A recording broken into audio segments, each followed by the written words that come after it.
12ই March জাতীয় সংসদের অধিবেশন শুরু হয়। এখানে বড় বিস্ময়ের বিষয়, একটি সরকার গঠিত হয়েছে, একটি সংসদ অধিবেশন ডাকতে তাদেরকে 1 মাস সময় নিতে হয়েছে। এটা খুবই দুঃখজনক। কেন দুঃখজনক? এই প্রথম সেশনে অনেক জাতীয় গুরুত্বপূর্ণ বিষয় ছিল। গণভোটের রায় বাস্তবায়ন এবং 133টি অধ্যাদেশ, দুটাই একটা পত্রিকা দিবসের 30 দিনের মধ্যে, যেটা জাতীয় জুলাই সনদের উপর গণভোট হয়েছে সেটা, আরটা হলো 30 দিনের কার্য দিবসের মধ্যে 133টি অধ্যাদেশ সংশোধন। এই বিশাল কর্মযোগ্য থাকা সত্ত্বেও এই সরকার সঠিক সময়ে জাতীয় সংসদের অধিবেশন ডাকতে ব্যর্থ হয়েছে। আর যদি ওনারা ব্যর্থতা স্বীকার না করেন, তাহলে ওনাদেরকে স্পষ্ট করতে হবে কোন কূটকৌশলের কারণে এই বিলম্বন আমরা করেছি। আজকে আমাদের 11 দল উদ্বেগ প্রকাশ করছে এটার উপর। সংসদ যে কারণে সকাল সন্ধ্যা সারাদিন, বন্ধের দিন, সব দিন তড়িঘড়ি করে এতগুলো আইন, সংসদ সদস্যরা আইনের উপর স্টাডি করারও সুযোগ পেল না, জাতিকে বঞ্চিত করা। এই প্রেক্ষাপটে আজকে যে 133টির মধ্যে থেকে 20টি অধ্যাদেশ ল্যাপস করা হচ্ছে, এটা আমাদের সংসদ সদস্যগণ নোট অফ ডিসেন্ট দিয়েছেন, পার্লামেন্টে প্রতিবাদ করেছেন, বিরোধী দলের নেতা এটা আলোচনার দাবি করেছেন, সকল অধ্যাদেশের জন্য আলোচনায়। অন্যদিকে গণভোট সহ এই গুরুত্বপূর্ণ অধ্যাদেশ আইনে পরিণত না করা, বিশেষ করে গণভোটের রায় অনুযায়ী 2টি ভোট 2টি পর্ষদ গঠনের জন্য ছিল। একটি হলো জাতীয় সংসদ, একটা হলো সংবিধান সংস্কার পরিষদ। ওনারা একটা শপথ নিয়েছেন, বিরোধী দল 2টি শপথ নিয়েছেন। আর সংসদ বসেছে শুধু জাতীয় সংসদের, সংবিধান সংস্কার পরিষদের অধিবেশন ডাকা হয় নাই। এ ব্যাপারে বিরোধী দল পার্লামেন্টের মধ্যে প্রস্তাব এনেছে, আলোচনা হয়ে কাউফাট করা হয়েছে। আবার ইতিহাসে নজির নেই সরকারি দল সংসদ মুলতবি করে মন্তব্য প্রস্তাব আনে, মানে সরকারি দলের হরতাল ডাকা। এখন সরকার কারা, বিরোধী দল কারা, এটা বোঝাই মুশকিল সংসদ পরিচালনা। এই জন্য আমরা রাজপথের ধারাবাহিক আন্দোলন সিদ্ধান্ত নিয়ে মাঠে নেমেছি। গত 4 তারিখ রাজপথে বিক্ষোভ হয়েছে রাজধানীতে। আজকে আমাদের 11 দলের শীর্ষ পর্যায়ের মিটিং ছিল। 10টা থেকে 12টা আমরা মিটিং করেছি, 2 ঘন্টা। শিডিউল অনুযায়ী 12টায় আমরা প্রেস ব্রিফিং এর প্রোগ্রাম রেখেছিলাম, আপনাদেরকে আমন্ত্রণ জানিয়েছি। আপনারা অংশগ্রহণ করেছেন, উপস্থিত আপনাদের ধন্যবাদ। আজকের এই আলোচনার প্রেক্ষিতে আগামী দিনের যে আন্দোলন এবং এই আন্দোলনের যে কর্মসূচি আজকের বৈঠকে সিদ্ধান্ত নেওয়া হয়েছে, এ ব্যাপারে ব্রিফিং হবে। আজকের মিটিংয়ে সভাপতিত্ব করেছেন বাংলাদেশ খেলাফত মজলিসের সম্মানিত আমির মৌলানা মাহমুদুর সাহেব। মিটিংয়ে উপস্থিত ছিলেন, এখনও আছেন বাংলাদেশ জামাত ইসলামের সম্মানিত সেক্রেটারি জেনারেল, সাবেক জাতীয় সংসদ সদস্য সংগ্রামী জননেতা জনাব অধ্যাপক মিয়া গোলাম পরওয়ার। এছাড়া এখানে উপস্থিত আছেন এনসিপি জাতীয় নাগরিক পার্টির উত্তর অঞ্চলের মুখ্য সংগঠক জুলাই যোদ্ধা সার্জিস আলম। এরপরে খেলাফত মজলিসের মহাসচিব ডক্টর আহমদ আব্দুল কাদের এবং বাংলাদেশ লেবার পার্টির চেয়ারম্যান জনাব মুস্তাফিজুর রহমান ইরান, আর উপস্থিত আছেন নিজাম ইসলাম পার্টির সিনিয়র নায়েব আমির জনাব আব্দুল মাজেদ আতাহারি সাহেব, উপস্থিত আছেন এবি পার্টির মহাসচিব ব্যারিস্টার ওয়াজ সাহেব, উপস্থিত আছেন জাকপার সহসভাপতি মুখপাত্র ইঞ্জিনিয়ার কাশিম প্রধান, এরপরে পিডিপির চেয়ারপারসন চেয়ারম্যান অ্যাডভোকেট আনোয়ার ইসলাম চান, এরপরে এলডিপির ভারপ্রাপ্ত মহাসচিব ইল্লাল মিয়াজি, এনসিপির ঢাকা মহানগরের প্রেসিডেন্ট আরিফুর রহমান আদিব, এরপরে আমাদের এখানে জামাতের জামায়াত ইসলামের নির্বাহী পরিষদ সদস্য জনাব মোবারক হোসেন, এরপরে লেবার পার্টির সেক্রেটারি মিরাজুল ইসলাম খন্দকার মিরাজুল ইসলাম, বাংলাদেশ খেলাধুলা দলের মহাসচিব জালালউদ্দিন, এরপরে জাকপার সাধারণ সম্পাদক অধ্যাপক ইকবাল হোসেন, তারপরে আছেন আমাদের এই পার্টির যুগ্ম মহাসচিব আব্দুল্লাহ মামুন রানা প্রমুখ এখানে উপস্থিত আছেন। নেতৃবৃন্দকে স্বাগত জানাচ্ছি। এখন আজকে কর্মসূচি সহ আন্দোলন বিষয়ে আমাদের যে আলোচনা হয়েছে তার প্রেক্ষিতে মোল্লা মাহবুব সাহেব বাংলাদেশ খেলাধুলার যে আন্দোলন করবেন এবং তার সাথে আমাদের জামাত ইসলাম মহাসচিব জামাতের সেক্রেটারি তার সাথে সম্পর্ক করবেন। আরো যারা নেতৃবৃন্দ এখানে উপস্থিত আছেন আমরা আপনাদেরকে সাপ্লিমেন্ট করে পুরো বিষয়টা স্পষ্ট করে আমরা আশা করছি। এখন আমি যারা মামুন হক সাহেবকে আজকের এই সংবাদ সম্মেলনে পেশ করার জন্য অনুরোধ করছি। ধন্যবাদ।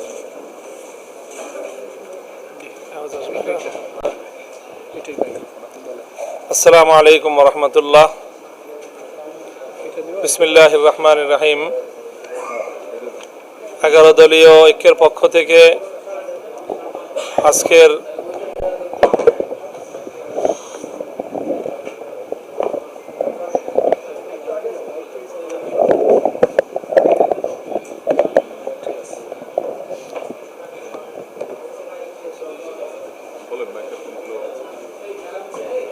ত্রয়োদশ জাতীয় সংসদ নির্বাচন এবং গণভোট অনুষ্ঠিত হওয়ার পর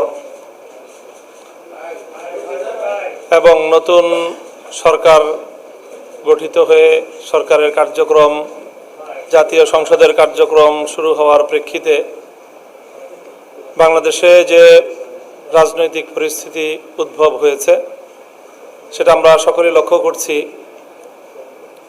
যে গণভোটের রায় বাংলাদেশের মানুষ প্রায় 70% মানুষ গণভোটের পক্ষে হায়ের পক্ষে ভোট দিয়েছে।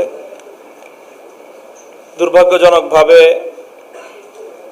নির্বাচিত সরকার গণভোটের রায় কার্যকর করার ক্ষেত্রে নানা ধরনের ছলচাতুরি এবং টালবাহানার আশ্রয় নিচ্ছে এবং সুস্পষ্টতই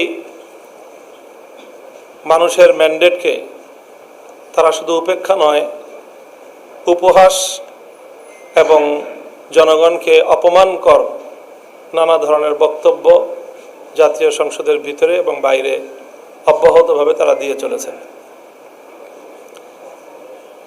বাংলাদেশের রাজনৈতিক এবং রাষ্ট্রীয় কাঠামোর যে আমূল সংস্কারের আকাঙ্ক্ষা নিয়ে জুলাই বিপ্লব হয়েছিল, হাজারো মানুষের রক্ত এবং জীবন, হাজার হাজার মানুষের পঙ্গুত্ব বরণের মধ্য দিয়ে ফ্যাসিবাদ বিরোধী বৈষম্য বিরোধী যে আন্দোলন বাংলাদেশে পরিচালিত হয়েছে এবং সেই জুলাই অভ্যুত্থান পরবর্তী বাংলাদেশে যে জন আকাঙ্ক্ষা তৈরি হয়েছিল,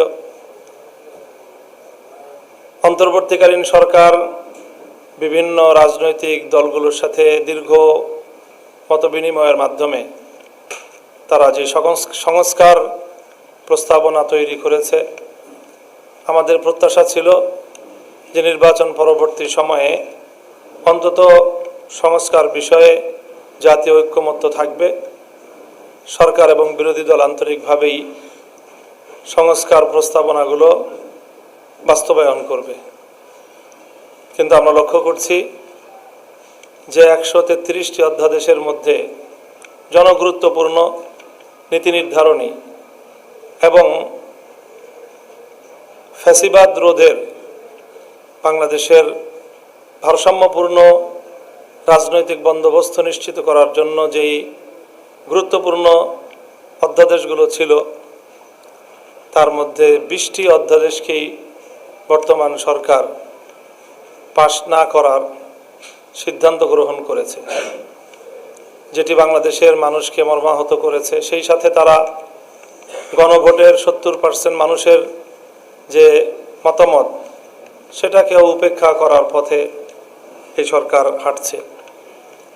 দায়িত্বশীল বিরোধী দল হিসেবে 11 দলীয় ঐক্য এই পরিস্থিতিতে তারা নীরব থাকতে পারে না।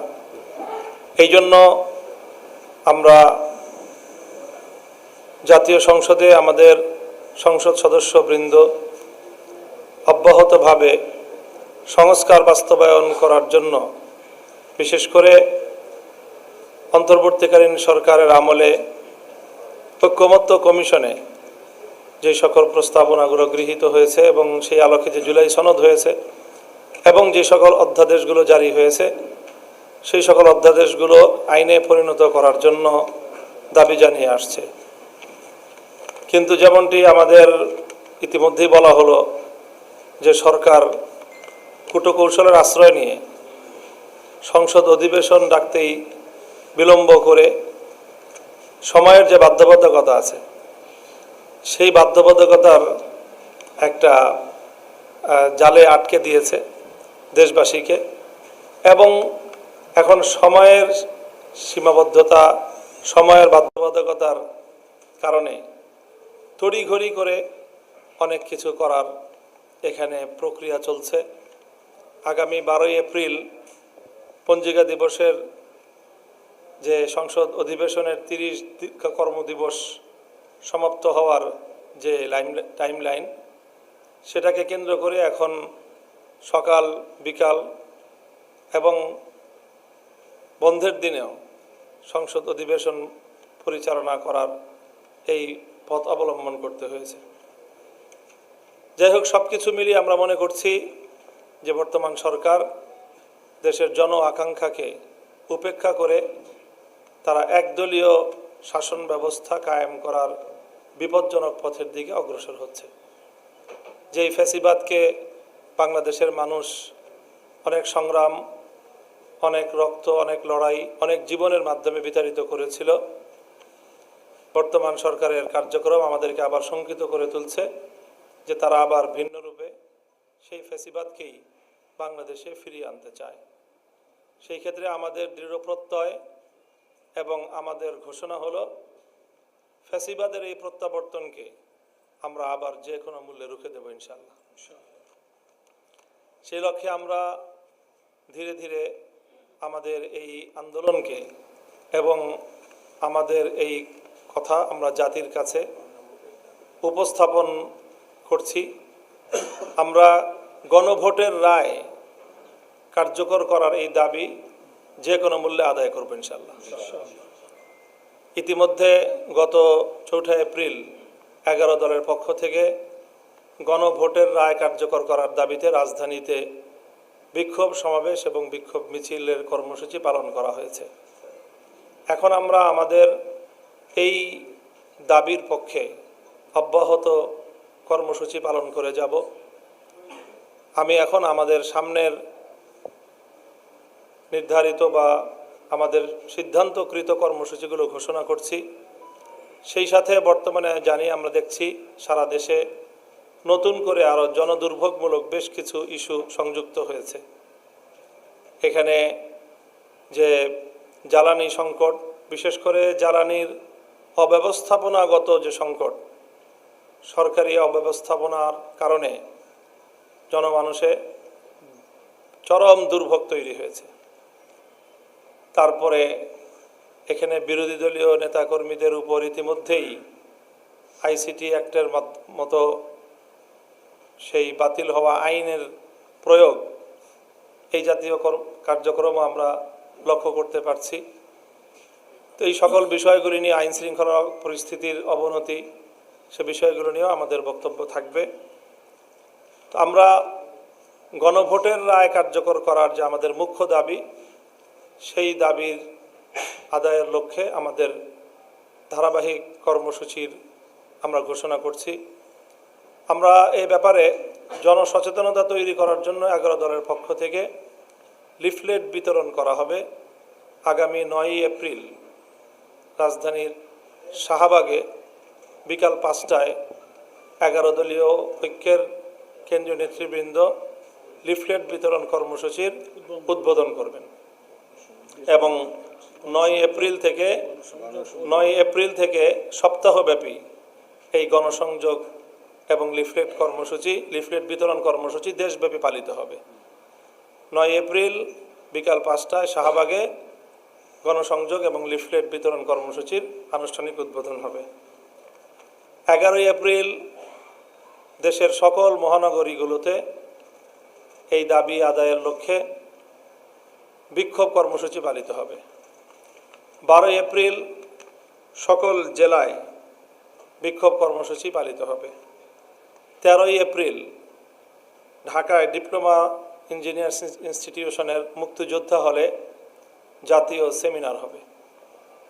এইভাবে আমরা পর্যায়ক্রমে আমাদের এই দাবি নিয়ে আমরা জনতার কাছে যাব এবং জনগণের যে গণভোটে প্রদত্ত রায়, সেই রায় কার্যকর করার দাবি জনগণকে সাথে নিয়েই আমরা আদায় করব ইনশাআল্লাহ। আমাদের এই বৈঠকে উপস্থিত অন্যান্য শীর্ষ নেতৃবৃন্দ রয়েছেন, অন্যরা বক্তব্য রাখবেন। এখন 11 দলীয় ঐক্যের অন্যতম শীর্ষ নেতা বাংলাদেশ জামায়াতে ইসলামীর সম্মানিত সেক্রেটারি জেনারেল জনাব অধ্যাপক মিয়া গোলাম পরোয়ার ভাই বক্তব্য রাখবেন।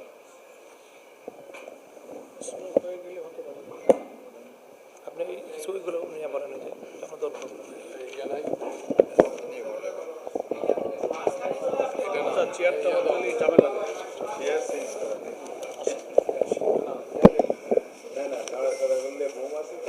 অনেকগুলো সরাইতে হয়, সেট আপটা থাকুক আর কি।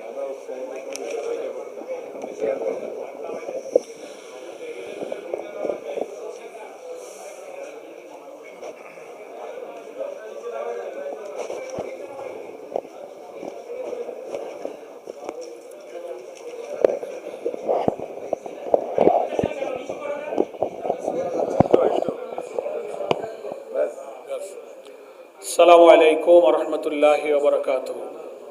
আলহামদুলিল্লাহি রাব্বিল আলামিন, সালাতু ওয়াস সালামু আলা সাইয়্যিদিল মুরসালিন ওয়া আলা আলিহি ওয়া সাহবিহি আজমাইন। আজকে 11 দলীয় ঐক্যের শীর্ষ নেতৃবৃন্দের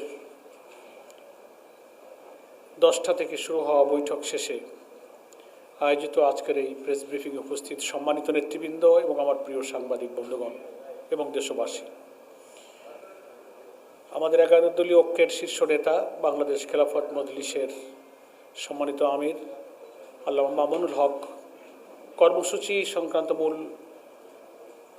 বিষয়গুলো আপনাদের সামনে ব্রিফ করেছেন। এখানে সব দলেরই নেতৃবৃন্দ উপস্থিত আছেন আলহামদুলিল্লাহ।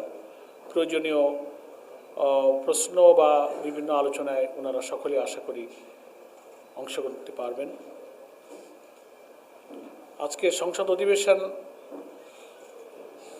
সকালবেলাও চলছে, আবার বিকালেও চলবে, যে কারণে আমাদের জামাত ইসলামী এবং এনসিপির দুই দলের দুই প্রধান, দুজনেই এমপি, একজন বিরোধী দলীয় নেতা, একজন বিরোধী দলীয় চিফ হুইপ, দুজনেই আজকের এই শীর্ষ নেতৃবৃন্দের বৈঠকে থাকতে পারেননি।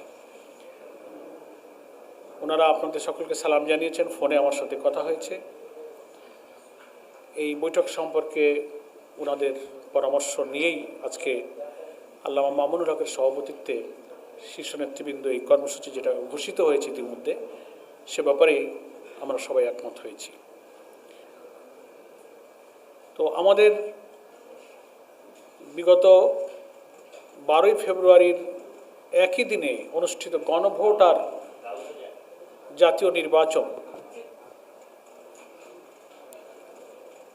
দুর্ভাগ্যজনকভাবে ক্ষমতাসীন দল বিএনপি জাতিকে বিস্মিত করে, হতবাক করে জাতির কাছে দেওয়া তাদের যে প্রতিশ্রুতি যে তারা জুলাই সনদে স্বাক্ষরকারী একটি রাজনৈতিক দল, শুধু জুলাই সনদে স্বাক্ষরকারী বললেও যথেষ্ট হবে না, 9 মাস ধরে জাতীয় ঐক্যমত্য যে কমিশন গঠিত হয়েছিল সকলের সম্মতিতে, যেটা ন্যাশনাল কনসেনসাস কমিশন, বিএনপির প্রতিনিধি পুরা টাইম সেই কমিশনের সব বিষয়ে আলোচনায় সামিল ছিলেন। কিভাবে জুলাই সনদে একমত হয়ে যাওয়া বিষয়গুলোকে আইনি ভিত্তি দেওয়া যাবে, গ্র্যাজুয়ালি, ক্যাটেগরিক্যালি, ওনারা কিন্তু সব ব্যাপারে আলোচনা করেছেন এবং একমত হয়েছেন। 84টি ঐক্যমতের বিষয়, তার মধ্যে 47টি সাংবিধানিক সংস্কারের বিষয়, এগুলোর আইনি ভিত্তি দিতে গেলে একটা প্রেসিডেন্সিয়াল অর্ডারের প্রয়োজন। জুলাই জাতীয় সনদ এর একটা প্রেসিডেন্সিয়াল অর্ডার, রাষ্ট্রপতির আদেশ প্রয়োজন। সেই আদেশ তারপরে এটা গণভোটে যাবে, সেখানে হায় জয়যুক্ত হলে সরকারের গেজেট অনুযায়ী সংবিধান সংস্কার পরিষদ গঠিত হবে, সেখানে এটা অনুমোদন হবে এবং সংশোধিত এটা সংবিধানের অংশ হিসেবে তফসিলে অন্তর্ভুক্ত হবে। কিন্তু ওই যে আমি বলেছি, হতবাক এবং বিস্মিত জাতি, জুলাই সনদে স্বাক্ষরকারী একটি দল সংবিধান সংস্কারে, রাষ্ট্রীয় কাঠামো পরিবর্তনের মৌলিক বিষয়ে ওনারা নোট অফ ডিসেন্ট দিলেন, কিন্তু গণভোটে যে 4টি প্রশ্নে জনগণ প্রায় 5 কোটি মানুষ যে ভোট দিল, এই গণভোটের এই ব্যালটে কিন্তু নোট অফ ডিসেন্ট নেই। 5 কোটি মানুষ ভোট দিয়ে কিন্তু তাদের নোট অফ ডিসেন্টকে খারিজ করে দিয়েছে। ওনারা বলেন সংখ্যাগরিষ্ঠ আমরা যা ইচ্ছা তাই পার্লামেন্টে করতে পারি। আমাদের হামিদুর রহমান আজাদ ভাইও বলেছেন, আরও অনেক নেতৃবৃন্দ শেয়ার করবেন, এখানে আমাদের অনেক আইনজ্ঞ আছেন, যেটা আমাদের সংবিধানের আর্টিকেল 7-এ পরিষ্কার বলা হয়েছে, will of the people is sovereign, জনগণের অভিপ্রায় হচ্ছে সর্বোচ্চ আইন। গণভোটে ভোট দিয়েছে প্রায় 5 কোটির মতো মানুষ। গণভোট সংবিধানে থাকতে হয় না, গণভোট বারবার হয়েছে, সে হিস্ট্রি বলে আমরা এখানে সময় ব্যয় করব না। এটা নিয়ে জাতীয় সংসদে আমাদের সম্মানিত বিরোধী দলীয় নেতা, চিফ হুইপ, পার্লামেন্টের মেম্বাররা বিতর্কে অংশ নিচ্ছেন। সংবিধানের একজন ব্যক্তি শুধু সংবিধান সম্পর্কে তার ইচ্ছামতো ব্যাখ্যা দিয়ে জাতিকে বিভ্রান্ত করছেন। আজকে 11 দলীয় ঐক্যের বৈঠকে আমরা এটা নিয়ে খুব উদ্বেগ প্রকাশ করেছি, আমরা এটা নিন্দা করি। দেশের বড় বড় আইনজ্ঞ, সংবিধান বিশেষজ্ঞ, রাজনীতি বিশ্লেষকরা পার্লামেন্টের বাইরে গোল টেবিল করছেন, সেমিনার করছেন, তাদের এই ব্যাখ্যা যে ঠিক নয়, জনগণের অভিপ্রায়ের উপরে যে কোনো আইন চলে না, তার যথেষ্ট আইনি ব্যাখ্যা কিন্তু তারা দিচ্ছেন। সাংবাদিক বন্ধুগণ এবং দেশবাসী, আমরা মনে করি এই সংকট বিএনপি তৈরি করেছে, ফলে এই সংকট তাদেরকেই সমাধান করতে হবে এবং সেই সমাধানের রাস্তা কিন্তু বন্ধ হয়ে যায়নি। পার্লামেন্টের সেশন চলছে, আমাদের পরিষ্কার 11 দলীয় ঐক্যের কথা হচ্ছে, যেটা পার্লামেন্টে আমাদের নেতৃবৃন্দ বলছেন, যে বিএনপি প্রেসিডেন্সিয়াল অর্ডার অনুযায়ী, যে রাষ্ট্রপতির আদেশ অনুযায়ী সংবিধান সংস্কার পরিষদ যে গঠন হওয়ার কথা, শপথ নেওয়ার কথা বিরোধী দল নিয়েছে, ওনারা নেননি। ওনারা সেই শপথ নিতে পারেন, এখনো সংবিধান সংস্কার পরিষদের বৈঠক আহ্বান করতে পারেন, প্রাইম মিনিস্টারের সাজেশনে রাষ্ট্রপতি ডাকতে পারেন এবং সেই সংস্কার পরিষদের বৈঠকেই জুলাই সনদের গণভোটের যে ফলাফল হয়েছে, ব্যালটে যে প্রশ্নগুলো ছিল, যে 5 কোটি লোক হাতে ভোট দিয়ে জয়যুক্ত করেছে 5 কোটি মানুষ, এই গণভোটের ফলাফল অর্থাৎ পুরা জুলাই সনদকে অক্ষরে অক্ষরে আইনে রূপান্তরিত করে সেটা আমাদের সংবিধানের তফসিলে তারা অন্তর্ভুক্ত করতে পারেন। সে সময় এখনো আছে, কিন্তু সংখ্যাগরিষ্ঠতার জোরে যে পথে তারা হাঁটছেন, কেন এটা জাতি বুঝতে পেরেছে। যেসব ইস্যুতে তারা নোট অফ ডিসেন্ট দিয়েছেন, সংবিধান এবং রাষ্ট্র সংস্কার ইম্পর্ট্যান্ট ইস্যুতে তারা নেগেটিভ করেছেন। যেমন প্রধানমন্ত্রী একাধিক পদে থাকতে পারবে না, কমিশন একমত, সব দল একমত, ওনারা নোট অফ ডিসেন্ট দিয়েছেন। কেয়ারটেকার সরকার পদ্ধতির ব্যাপারে কয়েকটা পয়েন্টে ওনাদের নোট অফ ডিসেন্ট আছে। আপার হাউস পিয়ার পদ্ধতিতে হবে, সেখানে ওনাদের নোট অফ ডিসেন্ট আছে। তারপরে কয়েকটা কনস্টিটিউশনাল পোস্ট, চিফ জাস্টিস, কেয়ারটেকারের প্রধান, anti corruption commission, public service commission, নির্বাচন কমিশন, সুপ্রিম কোর্টের বিচারক নিয়োগ, দুদকের চেয়ারম্যান, এই নানান সাংবিধানিক পদে নিয়োগের ব্যাপারে বিদ্যমান ফ্যাসিবাদী রাষ্ট্র কাঠামো যেটা আগের সংবিধানে ছিল, রাষ্ট্রপতি আর প্রধানমন্ত্রীর ইচ্ছাই এখানে পূরণ হতো। কিন্তু আলহামদুলিল্লাহ ঐক্যমত্য কমিশন এবং 33টি দল আমরা একসাথে লম্বা সময় মিটিং করে আমরা একমত হয়েছি যে এই জায়গাগুলোতে প্রধানমন্ত্রী রাষ্ট্রপতির ক্ষমতার ভারসাম্য আনতে হবে। প্রধানমন্ত্রীকে অসীম ক্ষমতার অধিকারী করা যাবে না, যে কারণে প্রশাসনে দলীয়করণ, দুর্নীতি, কর্তৃত্ববাদী শাসন বাসা বাঁধে। এই ভাঙার জন্যই কিন্তু এই কমিশনটা হয়েছিল। সেইখানে বিএনপি কিন্তু এই যে কয়েকটা পয়েন্ট বললাম, সব জায়গায় তারা নোট অফ ডিসেন্ট দিয়েছেন। এই জন্য গণভোটের ফলাফল যদি পুরোপুরি অক্ষরে অক্ষরে মানতে হয়, জাতীয় সংসদে বই দেখিয়ে তো একজন নেতা বলেন এই জাতীয় সনদের সব অক্ষরে অক্ষরে আমরা পালন করব। তো তার অর্থ কি দাঁড়ালো? গণভোটে যা গিয়েছে ব্যালটে, ওখানে তো জুলাই সনদের সম্পূর্ণটাই গিয়েছে। তো অক্ষরে অক্ষরে মানেন, তাহলে 10টা নোট অফ ডিসেন্ট বাদ দেন। 5 কোটি মানুষ ভোট দিয়ে আপনার নোট অফ ডিসেন্টকে কিন্তু খারিজ করে দিয়েছে, তা মানেন না। শুভঙ্করের ফাঁকি দিয়ে জনগণকে ভুল বুঝাচ্ছেন যে আমরা সব মানব। তো মানলে আপনি সংবিধান সংস্কার পরিষদে শপথ পড়েন, তার অধিবেশন ডাকতে বলুক প্রাইম মিনিস্টার, এবং এটি সংবিধান অন্তর্ভুক্ত হোক। এটার অর্থই হলো সব কিছু মানা। এটা ওনারা করবেন না। সেই জন্য আজকের এই সাংবাদিক সম্মেলনে আমাদের আল্লামা মামুনুল হক তিনি এই মিটিংয়ে সভাপতিত্ব করেছেন। আমরা এটা একমত হয়েছি যে এই সংকট বিএনপি তৈরি করেছে, এই সংকট বিএনপিকেই সমাধান করতে হবে। এবং আমরা মনে করি আমাদের বিরোধী দলীয় নেতা এবং বিরোধী দলের চিফ হুইপ পরিষ্কার করে বলেছেন, আমরা দায়িত্বশীল এবং গঠনমূলক বিরোধী দলের ভূমিকা পালন করে আমরা সরকারকে সহযোগিতা করতে চাই। যে সংকট পার্লামেন্টে সমাধান করা সম্ভব, যে বিতর্ক এখানে নিষ্পত্তি করা সম্ভব, সেটাকে যদি ওনারা রাজপথে ঠেলে দিতে চান, তো আমাদের তো উই হ্যাভ নো ওয়ে, আমাদের তো আর কোনো পথ থাকবে না। জনগণ আমাদেরকে রায় দিয়েছে, জুলাই সনদে গণভোটে তারা সম্মতি দিয়েছে, পার্লামেন্টে ভোট দিয়েছে। We are committed to the people, আমরা জনগণের কাছে প্রতিশ্রুতিবদ্ধ। আমরা যদি সরকারি দলের সংখ্যাগরিষ্ঠতার কাছে যদি জনরায় তুচ্ছ হয়, গৌণ হয়, উপেক্ষিত হয়, তাহলে আমাদের আর কোনো পথ নেই। আমাদের যে জনগণ রায় দিয়েছে, আমাদের সেই জনগণের কাছেই যেতে হবে। সেই কারণেই আজকে এই কর্মসূচি আমরা 4 তারিখে বিক্ষোভ করেছি কেন্দ্রীয় 11 দলের উদ্যোগে।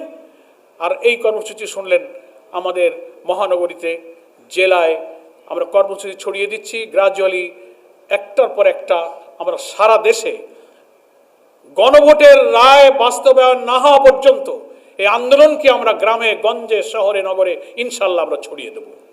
উই হ্যাভ নো অল্টারনেটিভ, আমাদের কোনো বিকল্প নেই। এই জন্য সরকারকে ঠান্ডা মাথায় চিন্তা করে, কেবলই সরকারের শুরু, 1 মাস কেবল গেল, এক্ষুনি যদি কর্তৃত্ববাদী শাসনের মতো সেই ফ্যাসিবাদী যুগের দিকে আপনারা আবার ধাবিত হন, সংগঠিতার জোর দেখান, দলীয়করণের মতো সবকিছু প্রধানমন্ত্রী রাষ্ট্রপতির ইচ্ছায় হবে, আমরা বলেছি না। সরকারি দল, অপোজিশন, জুডিশিয়ারি, বিশেষজ্ঞ লোকদেরকে নিয়ে এই সমস্ত কনস্টিটিউশনাল পোস্টে আমরা সেপারেট অ্যাপয়েন্টিং অথরিটি করব। ওনারা সেখানে নোট অফ ডিসেন্ট দিয়েছেন। তার অর্থই তো হলো কর্তৃত্ববাদী শাসনের দিকে যাওয়া, তার অর্থই তো হলো দুর্নীতির দিকে চলে যাওয়া। তো এর জন্যই তো আমরা সহস্রাধিক লোক জীবন দিয়েছে, 30-40 হাজার লোক আহত হয়ে রক্ত দিয়েছে, তারা কান্নাকাটি করছে। তো আমি তো দেখছি তো যে তাহলে 1 মাস 1.5 মাস যে পারলো না, ফ্যাসিবাদের দিকেই কদম কদম তারা এগিয়ে চলেছেন। বিরোধী দলীয় নেতা আমাদের বলেছেন, আমরা কদম কদম এগিয়ে চলাকে আমরা কদমে কদমে আমরা এটার প্রতিবাদ করব। জনগণকে নিয়ে আমরা জনগণের এই জুলাই সনদের পক্ষে যে রায় তারা গণভোটে দিয়েছে, এটা বাস্তবায়নের জন্য জনগণকে সাথে নিয়ে আমরা আন্দোলন করব ইনশাআল্লাহ। কিন্তু আমরা দুঃখিত, বিএনপি মহাসচিব হুমকি দিচ্ছেন, স্বরাষ্ট্রমন্ত্রী বলছেন রাজপন্থের আন্দোলনকে তারা দমন করবেন, এটা আর হবে না, ওইটা হবে না। এ সব ভাষাই হচ্ছে আওয়ামী লীগের ভাষা, এটা ফ্যাসিবাদের ভাষায় তারা এখন আবার কথা বলছেন। চেঞ্জটা কি হলো? আপনি গণতান্ত্রিক, নিয়মতান্ত্রিক, দায়িত্বশীল বিরোধী দলকে ভূমিকা পালন করতে দিবেন না। পার্লামেন্টে একটা মুলতবি প্রস্তাব আনা হল, আপনি টকড আউট করে দিলেন।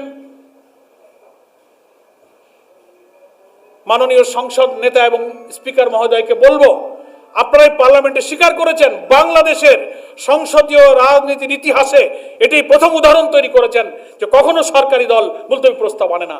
আপনারা দিনের কার্যসূচি মুলতবি করে আপনারা আবার বিরোধী দলের আনা এই মুলতবি প্রস্তাবের কাউন্টার করার জন্য আপনারা আরেকটা প্রস্তাব এনে আপনারা সেখানে আলোচনা করেছেন এবং সেটা ব্যালেন্স করার জন্য সেটাকেও আপনারা টকড আউট করেছেন। বাংলাদেশের সংসদীয় রাজনীতি ইতিহাসে এই একটা খারাপ নজির আপনারা তৈরি করেছেন যে মুলতবি প্রস্তাবের অধিকার হচ্ছে বিরোধী দলের, সেটাকে আপনি সরকারি দলে গিয়ে আপনি বিরোধী দলকে মোকাবেলা করার জন্য একটা ভোতা হাতিয়ারকে ব্যবহার করেছেন। এজন্য আমরা বাধ্য হয়েছি জনগণের কাছে যেতে, জনগণের আশা পূরণ হওয়া পর্যন্ত, গণভোটের রায় পূর্ণ হওয়া পর্যন্ত, সফল হওয়া পর্যন্ত আমাদের এই আন্দোলন ইনশাআল্লাহ চলবে। যদি আমরা দেখি পার্লামেন্টে বিরোধী দলকে অনার করা হচ্ছে, কোনো আলোচনা এবং জনরায় অনুযায়ী এটাকে সমঝোতার দিকে যাচ্ছে, আমরা নিয়মতান্ত্রিকভাবে সরকারকে we are ready to give all kinds of cooperation to the government, আমরা রাজি আছি। কিন্তু ঠেলে দেবেন না।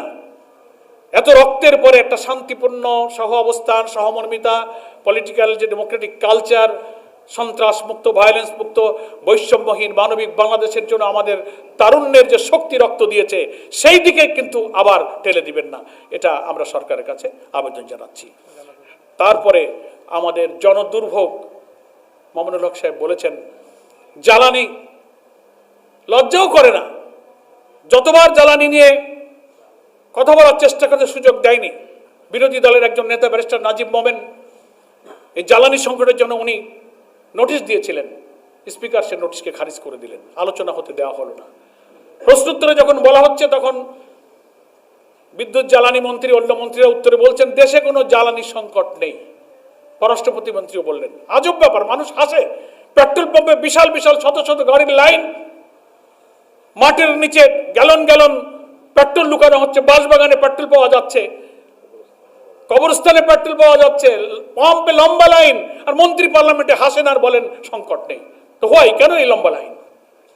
ম্যানেজমেন্টের আমাদের মামুনুল হক সাহেব বলেছেন যে দুর্নীতি, সিন্ডিকেট, অব্যবস্থাপনার চরম সংকটে জাতিকে ঠেলে দিয়ে এই সরকারের পক্ষে যে দেশ চালানো সম্ভব নয়।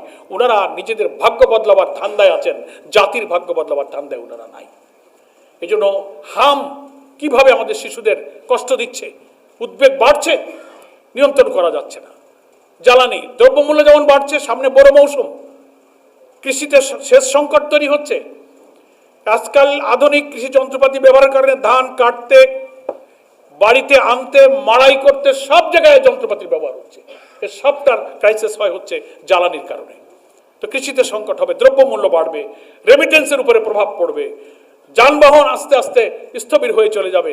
তো এই কারণে সরকার সেদিকে নজর নেয়। আমাদের ভোলার এক নারী নেত্রী, জামাত ইসলামীর মহিলা নেত্রীকে একটা পোস্ট দেওয়া হয়েছে, হ্যাঁ সেটা হয়েছে আজকে, কিন্তু কেন একটা সিম্পল কি বলে ফেসবুকে সে একটা পোস্ট, একটা স্ট্যাটাস দিয়েছে, ন্যায়সঙ্গত একটা শেয়ার করেছে। আপনি তাকে, একজন নারীকে, তার একটা প্রতিবন্ধী বাচ্চাকে ফেলে রেখে আপনি তাকে গ্রেফতার করে হাত কড়া পরায় নিয়ে গেলেন। লজ্জা করা উচিত। যারা আইসিটি অ্যাক্টের কথা বলেন, সংবাদপত্রের স্বাধীনতার কথা বলেন, ফ্রিডম অফ প্রেসের কথা বলেন, পুলিশদের জিজ্ঞেস করলে বলে এটা ঊর্ধ্বতন কি কর্তৃপক্ষের নির্দেশে আমরা এটা করেছি। কর্নেল অলি আমাদের 11 দলীয় ঐক্যের অন্যতম শীর্ষ নেতা, বীর বিক্রম, তার এলাকায় বিএনপির পক্ষ থেকে তাকে অপমান করার জন্য কুশপুত্তর লেখা দাহ করা, অসত্য কথা বলে তাকে গালিগালাজ করে জাতির কাছে হেয় করার চেষ্টা করা হচ্ছে। আমরা 11 দলের পক্ষ থেকে এই বীর মুক্তিযোদ্ধা বীর বিক্রম, তাকে আপনি রাজাকার বলছেন। রাজাকার তো আপনারা সবাইকে বলছেন, কাউকে বাদ দেন নাই। মেজর জলিলকেও বলেছিলেন, যিনি বলেছিলেন অরক্ষিত স্বাধীনতাই পরাধীনতা। অর্থাৎ ফ্যাসিবাদ বিরোধী, কর্তৃত্ববাদী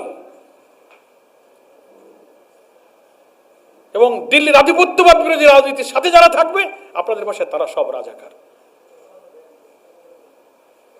যারাই এই হকের পথে সত্যের পথে থাকবে আপনার কাউকে রাজাকার বলতে বাদ দেননি। ফলে আমরা 11 দলের পক্ষ থেকে কর্নেল অলি আহমদ বীর বিক্রম আমাদের ঐক্যের একজন শীর্ষ নেতার বিরুদ্ধে সরকারি দলের কর্মীদের ওই এলাকায়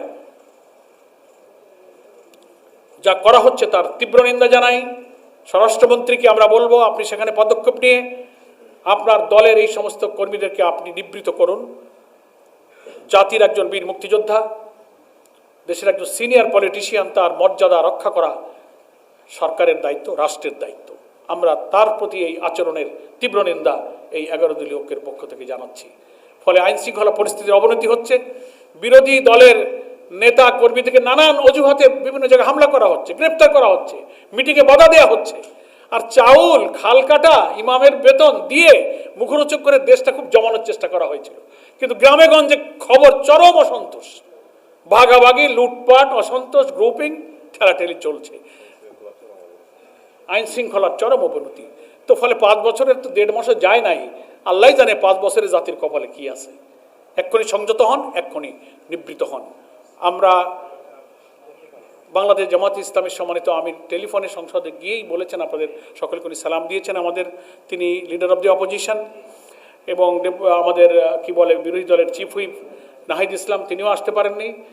অনুপস্থিত অনেক এমপিরা আসতে পারতেন। সকলের পক্ষ থেকে আমি সালাম জানাচ্ছি। আমার এই বক্তব্যের পরে এনসিপির সার্জিস আলম কিছু বলতে চাইতে পারেন, আমাদের ইমরান ভাই আছেন, আহমদ আব্দুল কাদের ভাই আছেন, 2-1 মিনিট ওনারা সুযোগ নেবেন। অনেক কথা থাকতে পারে, আপনারা প্রশ্ন যদি কথার মধ্য দিয়ে শেষ হয়ে গেলে আলহামদুলিল্লাহ, তাহলে শেষে আপনারা প্রশ্ন থাকলে বলবেন। প্রশ্ন আচ্ছা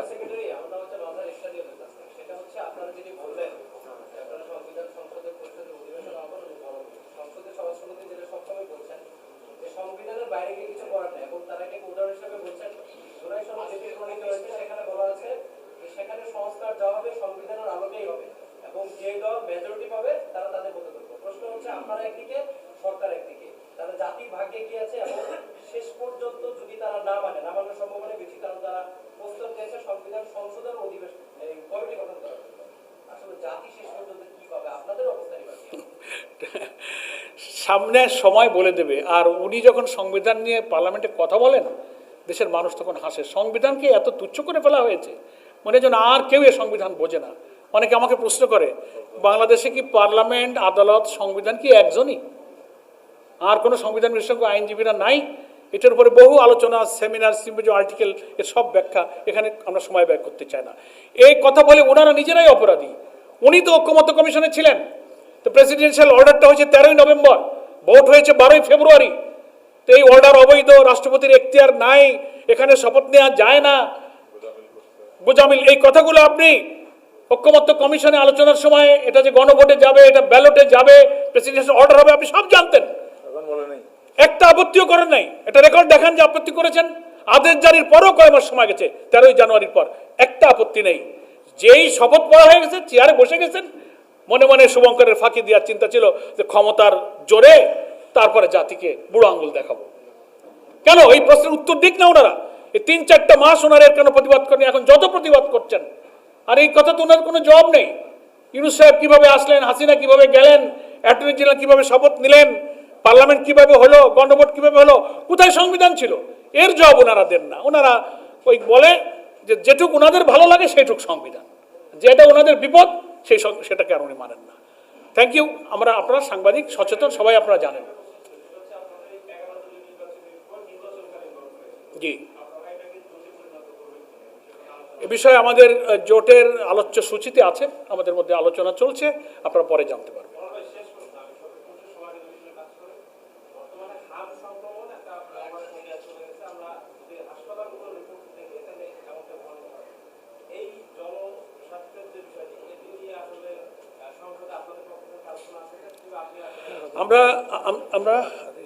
আমরা 11 দলের আজকের মিটিংয়ে এটা আলোচনা হয়েছে, আমাদের নিউজে, মিডিয়াতে এটা যাচ্ছে, আর পার্লামেন্টে আমাদের নেতৃবৃন্দ এটা নিয়ে উদ্বেগ প্রকাশ করেছেন। স্বাস্থ্যমন্ত্রীর দ্রুত হস্তক্ষেপ কামনা করেছেন।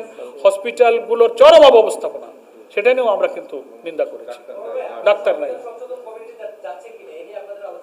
না না, আমাদের তো পার্লামেন্টে আর আমরা রিজেক্ট করেছি। পার্লামেন্টে আমরা আমরা আমরা এই কোনো কমিটিতে যাচ্ছি না, বিরোধী দলের পক্ষ থেকে রিজেক্ট করা হয়েছে। তো আমার মনে হয় এখন আমাদের সাজ্জিস আলম কিছু কোনো কথা, কাদের ভাই, ইরান ভাই কিছু বলবেন? আচ্ছা, জি, আর কোনো প্রশ্ন মনে নাই। কথা পরিষ্কার হয়ে গেছে। সবাইকে ধন্যবাদ। সকলকে ধন্যবাদ। আপনাদের দুপুরে কিছু মেহমানদারি আছে না? মেহমানদারি আছে, নামাজ আছে। আসসালামু আলাইকুম রহমতুল্লাহ।